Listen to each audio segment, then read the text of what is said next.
I think the Big Island folks are probably the most used to it and the most numb to it because we get earthquakes all the time. And then, we've talked about the hurricane issue in the past. Like, it really depends on which side of the island you're on. To me, how much you need to worry about it. The east side of the island is where the hurricanes come from, the east.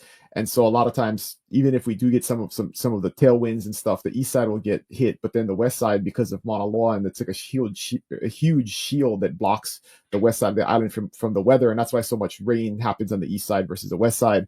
We're usually not affected by it. So me personally, and I think a lot of people, like, just don't worry about it. You can't worry about what you can't control, right? I mean, you can be prepared for it, but I think of preparation kind of more extreme and more fringe than like buying toilet paper and water, right? Like, I think about, we have lots of food in my yard just in case you need it, because sustainably over time your canned food will run out. I mean, you gotta have food somewhere else. And I always keep a lot of bullets on hand because I think at the end of the day, when it all goes to hell, the most important currency is going to be bullets. And so we always have many of those on hand. And so if anything, if we got to go catch our own food and stuff, we definitely can do that. And there's no shortage of pork here on the Big Island, so I think we'd be okay for a long time if something really bad happened. But to me, you got to think about preparation from, just a natural disaster. Like, there's going to be government resources. I mean, they're not going to let you starve, right? I mean, we figured this out. There's huge natural disasters all over the place, all over the world, and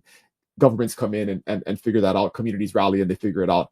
To me, it's more. I'm more concerned about like global meltdown of the electronic systems and the global shipping systems. And like, if something like that happens, then you're really on your own and you got to be able to figure out how to survive. So it's one of those things. The philosophy is, right, it's better to be a warrior in the garden than a gardener in a war. So you just want to be prepared to be that warrior in the garden. Hopefully, never have to use it. Warrior in the garden, guns and ammo, baby, guns and ammo. That's Lots of that's ammo. lots.